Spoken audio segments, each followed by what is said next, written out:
right now on Real Talk, exploring Colorado's crowded cannabis industry. There's still a lot of room for growth. Innovative products coming into the industry. A decade since recreational use was legalized in the state, some businesses are struggling to make it in an oversaturated market. I think they're struggling because we don't have a good plan in place. A look at how the industry has changed over the last 10 years and the new approaches business owners are taking to stand out. With the increase in legality of cannabis across the U.S. and the world, I really see this as something that can grow and bloom. Welcome to Real Talk with Denver7 and CPR News. I'm Colorado Public Radio's Nathan Heffel. And I'm Denver7's Micah Smith. Each week, in a partnership between Denver7 and CPR, we have a real talk about issues impacting underrepresented people across Colorado. And today we're talking about Colorado's ever-changing cannabis market. Colorado became the epicenter for recreational marijuana after the state launched recreational sales in 2014. The state immediately saw a huge boom in cannabis business, with companies and customers diving into a new market. People across the country came to Colorado to take part. That was until nearly half of U.S. states followed in Colorado's footsteps, legalizing the recreational use of cannabis. Yeah, as more regions expanded the cannabis industry, we here in Colorado started to see the impacts of an oversaturated market.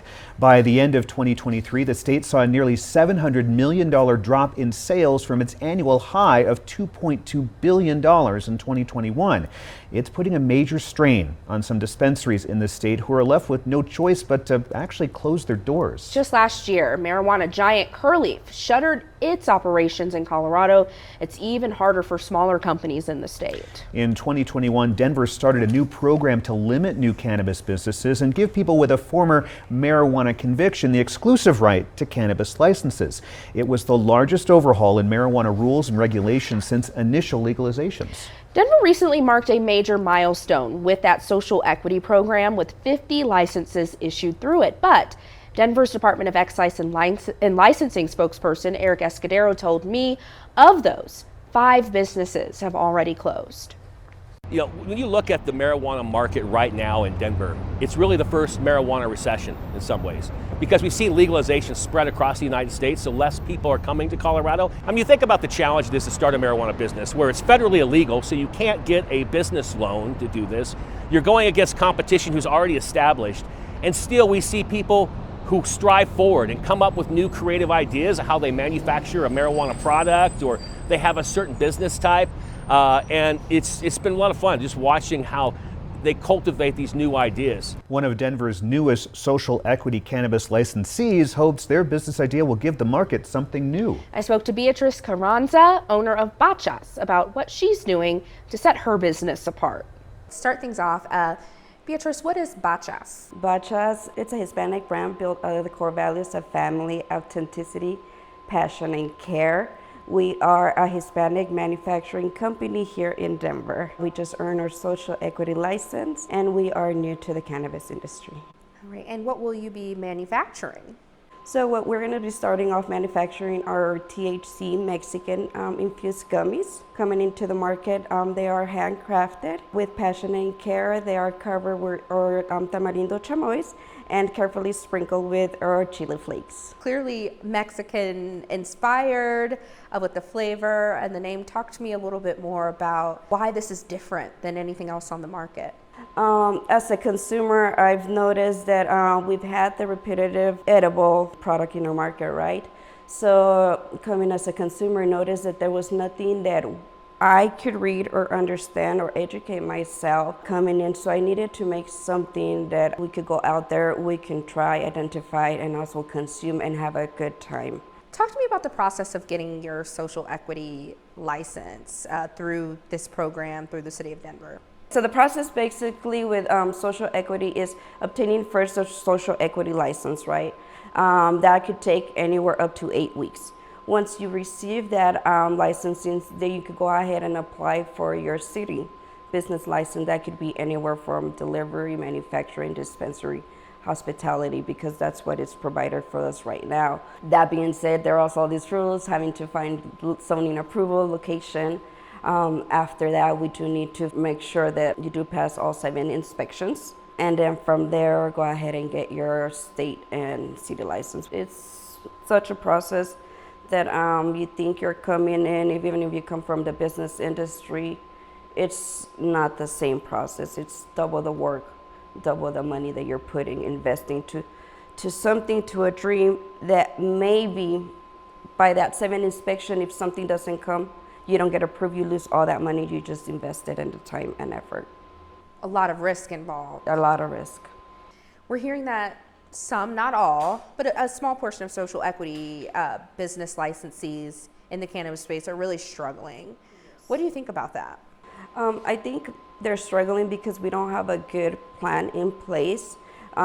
We are just, the city of Denver and Colorado just created this a couple of years where we're just, because the guinea pigs of the program, just to figure it out what could be successful. I think they need to put a little bit more looking into other states in reference on how they're being successful and see what we could bring and provide to our social equity licensees. They're able to be in this industry, but we want them to actually be successful and not fail. And part of that is because we were the first. We were the first. So it makes it harder. It does. There's talk now of possible oversaturation in the cannabis space. How are you combating that? Well, I think there is, but there's also still a lot of room for growth. Innovative products coming into the industry, right? Just like we're the first ones, I think we have to put an example as it's not just discerning products. There's way more. Open this industry, make room for everybody. We all have our little sun, right? We just have to make it shine for everybody and find something that you're passionate about and bring it and offer it to the cannabis industry because everybody has potential. Do you consider what Bachas is producing an innovative product? I sure do. I thanks to all my support since I started in the cannabis industry, I have great mentors. I've been associated with a lot of classes, events, just trying to get this brand out to my Hispanic community, and I want it to be a good one. I don't want it to be something that it's 50%. I want it to be 100% available for them. And a part of Bachas' specific success depends on getting into dispensaries, right? Getting your product on dispensary shelves. Yes. What has that process been like for you, and where do things stand today? There's been a lot of dispensaries that have reached out to me also in reference that I have met through marketing events that they were aware of our product, and we connected in reference to bringing that product to dispensaries. I'm not sure when we're ready, how they're going to approach. Maybe it could be something they said, yes, we're going to go ahead and support social equity. And when it comes to it, they don't, because that's what I've been hearing a lot of brands out there that once they bring their product, dispensaries don't want to participate. But I'm always so positive about everything. There's this program also that the city and county of Denver just brought out, which is social equity licensing and sponsoring dispensaries, right? You could get a badge. So now if we go ahead and let the dispensaries aware that the way that they can support it is they can earn this badge, they can display it, their consumers will be aware that they're helping social equity small businesses be successful, and I think that's a great program. Beatrice, any advice for those who are thinking about applying through the social equity program for a license? There is a lot of resource available at this moment out there. They just have to embrace themselves around the cannabis industry, mentorship, connecting with those people, because they'll help you grow. I've met with a lot of cannabis people, and they just want you to be successful. Thank you, Beatrice. Thank you. We are just getting started with this Real Talk. Coming up, finding creative ways to break into the crowded cannabis industry. We're talking to the founder behind a unique product from one Denver-based company tailored to the cannabis connoisseur. This is Real Talk with Denver7 and CPR News. Welcome back to Real Talk with Denver7 and CPR News. I'm Denver7's Micah Smith. And I'm Colorado Public Radio's Nathan Heffel. We're talking about the changing cannabis landscape in Colorado. Recreational marijuana has now been legal in the state for over a decade. Now, 10 years later, the state's marijuana industry appears to be experiencing some growing pains, with dispensary sales dropping statewide and more companies to compete with. businesses are leaning into creative approaches to find their place in this oversaturated industry. Take Denver-based MJ Attaché, for example. Instead of selling cannabis product directly, they're creating unique accessories for the cannabis connoisseur. They're a designer and developer of luxury leather bags. The clever designs feature unique modular elements to carry cannabis in a discreet way, not found in any other bag. To find out more about the bags and the business, we caught up with founder Christy Fuselli. Thank you so much for being here. I'm so glad you could take the time to tell us about MJ Attaché. Absolutely, I'm excited to be here. Thanks for the opportunity. So first off, how did you come up for an idea like this? I've not seen something like this before. That's exactly it. I take my cannabis with me everywhere I go, and I was shopping for something that was discreet, that was safe to keep my kids out of it, that I could take with me everywhere I go, and that was reflective of the luxury items in my own personal collection. And there wasn't anything, and so I decided to create my own. Yeah, let's talk a little bit more about luxury. These are high end. Can you give us details about what makes these high end? Yes, absolutely. So they are 100% Italian leather. There were no corners cut. A lot of bags, to save money, will line with fabric or stuff like that. Mine's 100% leather. It has multiple pieces included in the set, so you're not just getting a bag, a shell bag. You get, a strap to carry various items, and you can customize with the pieces that you want that are unique to your cannabis self-care ritual. It's also all magnetic with my patent pending technology, so it stays in place. Why go this high-end route? I mean, what is the reason for stepping up to the multiple $1,000s for something like this? Correct. Yes. Well, those are the types of bags and things that I really enjoy.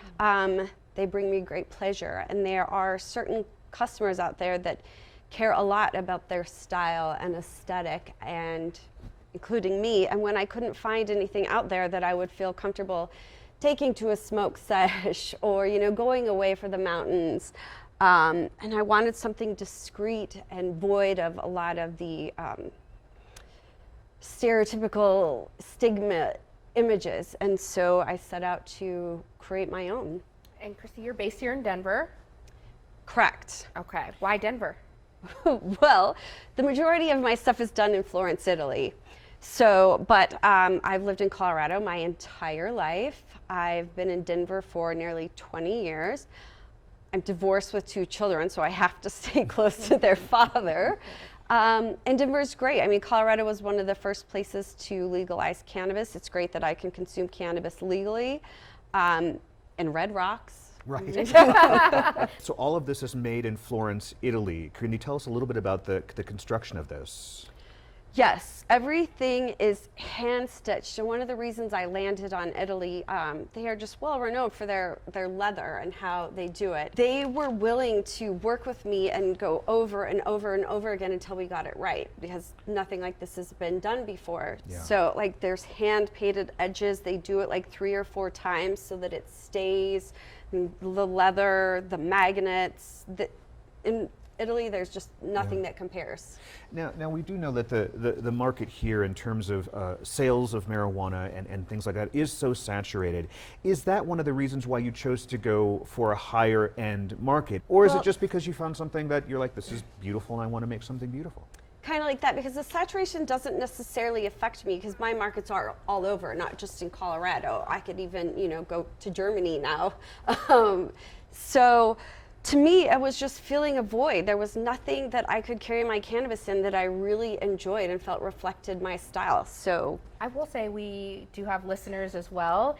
Christy has been really doing a good job demonstrating the different elements that are included inside. But how would you describe for our listeners as well as our viewers your product here? Certainly. Well, it's a bag that zips around on 3 sides. It was really important to me to have it open to lay flat, so you had somewhat of a working surface if you were loading a bowl or rolling a joint. Everybody consumes differently, so I wanted to include components that you could add or remove, so they all have magnets on them, and they could be utilized for different purposes. There are leather sleeves that include elastic so they can go on a variety of shapes. So if you didn't want to use the jar that comes with it, you could put this sleeve on something else. For example, you could put it on whatever your cannabis is sold in from the dispo, or like I have a grinder that fits in this one. You can add as many things as you want. I will tell you, this is something I have never seen before. Different side of the market here. Yeah. And I think, final question is, do you see your business growing? Do you see this being an untapped market? I do see it as an untapped market.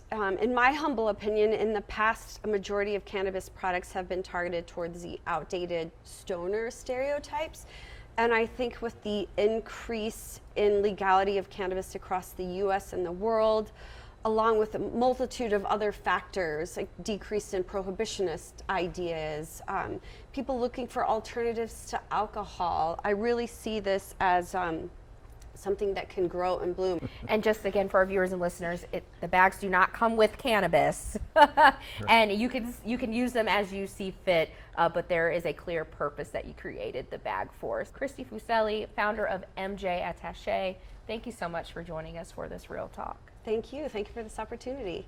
The Anthony bag retails for $2,150. Wow. If you're interested in any of MJ Attaché's products, you can find more at mjattache.com. Coming up on this Real Talk, a first of its kind upscale cannabis experience is coming soon to Denver. So we are talking with the founder of Cirrus Social Club about how it's tapping into unexplored corners of the cannabis market. This is Real Talk with Denver7 and CPR News. Welcome back to Real Talk with Denver7 and CPR News. I'm Colorado Public Radio's Nathan Heffel. And I'm Denver7's Micah Smith. Colorado has been a pioneer in the legalization of marijuana in the United States, but there's still untapped corners of the cannabis market in the state. With more and more dispensaries popping up statewide, there still aren't that many places to go legally light up in Denver. Cirrus Social Club is working to open a new space on Colfax to connect smokers in an upscale environment. Cirrus says it'll provide first-class service of Colorado's finest cannabis products, along with some small plates and handcrafted drinks. It's under construction and is set to open later this year. Here to tell us more about the vision behind the Social Club is founder Aaron Richard. Thanks so much for being here today. Can I just say, hearing you guys describe Cirrus just warmed my heart so much, so thank you for that. Good, Well, that's what we're here to talk about, because for so long, users went to a dispensary, picked up the product, then went home to have an experience. But these social clubs are changing that. Give us an inside look into what you want Cirrus to be and what you want when someone comes into your social club. Absolutely. Our bottom line is that we want every guest to leave with a smile. That's really important to us. But what I think Cirrus is it's the bridge from where kind of the mass majority of people see cannabis, still even it's kind of looked down upon or taboo in some ways. And I think Cirrus is the bridge to take sort of the mainstream people to show them a space in which cannabis is beautiful. You've mentioned this isn't just a weed lounge for weed lovers. It's a cannabis experience for the world. Yes. Can you expound upon that? Give us a little bit more detail. Yeah, absolutely. We have this rule in the brand that's called the Nana Rule. So it's something that we ask ourselves with every new piece we implement to Cirrus, every new food item, every new sesh product, we ask ourselves, would Nana come still? And if Nana would be uncomfortable with what's happening, we don't do it. So in that way, we think that if you can create a sesh space that Nana feels comfortable in, you'll create a space that the whole world feels comfortable in. And we're talking, I think, wood paneling and curtains and chandeliers even, maybe. Describe what it's going to be like in there, because I think some people think of the social club for cannabis to not be that at all. Right. Yeah, so it's going to be a really beautiful place. It's sort of like the Roaring 20s reimagined in a modern glamour. Our centerpiece of the main lounge is a gorgeous custom painted Steinway piano. It's this soft baby pink color. It plays itself, it's a gorgeous instrument, and it's draped in 3 beautiful chandeliers. I would say the closest thing to sort of like the layout of it would be like the Brown Palace sort of lobby. So it's very much like a loungy atmosphere where you come with friends, have a wonderful time, enjoy some sesh, enjoy some treats. Yeah. Aaron, we just heard about a very high-end marijuana attaché that's being sold for thousands of dollars. There's a growing market there. They're trying to kind of corner the market in a way. What's your market, and do you think it's untapped here in Denver? Yeah, love the marijuana attaché bag. Christy's amazing. I have one myself. Okay. It's a really great product. I think our market is untapped because I think what we're trying to do is sort of re-segment nightlife. So when there's people going out for drinks on a Friday night in Denver having a great time, we're a new experience opportunity for nightlife. These clubs in Denver, they're closely regulated. Yes. It is a new thing. They're discovering what they know and what they don't know. Things are changing. How has the process been working with the city to open your club? Are there surprises that you didn't think you'd run into working with the city?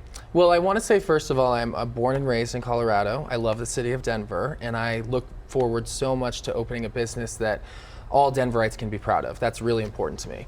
As far as building along with the city, there are some pain points. I think, you know, we've made a lot of rules in this city that can make it hard for any small business to come operational, but especially when you're talking about the mechanical requirements for a building with ventilation where people are going to be consuming smokable products, there are a lot of red tape to get through.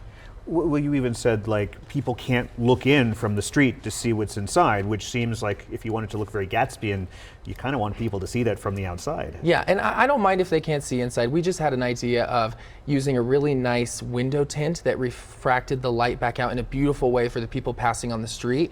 Thought it would have added a lot of value, but the city of Denver said, no, you just need to put up curtains so no one can see. Aaron, from a business perspective, is the marijuana market too saturated here in Colorado? We're seeing sales slumping. It's just not the powerhouse that it used to be. That's a great question. And it comes up a lot because we've been looking for investment, the final investment we need to open Cirrus. And it comes up a lot of, well, the market is really down in Colorado right now. And it has been tough. It's been a really tough time. It's sort of a correction. We've lost a lot of great businesses, some legacy companies. It was terrible to see go out of business. I think, yes, we are kind of in a bit of an oversaturation point. Seems to be correcting back now, which is great. But I think for Cirrus and marijuana hospitality, which is what Denver calls it, is a whole new industry and a whole new opportunity. Because where dispensaries sort of can drive each other's pricing down, if a new weed lounge opens that's like a dive bar a few blocks away from Cirrus, that doesn't force me to lower my prices because people come to Cirrus for that experience. It's been a long road for most people trying to enter this industry. How do you stay motivated, just as an entrepreneur in general? I know we're talking cannabis, but being an entrepreneur is tough. I think maybe I have a little bit of a chip on my shoulder to succeed, you know what I mean? So probably that, and probably just, you know, really wanting to prove myself to myself, and I just, the alternative of giving up doesn't sound fun. Yeah.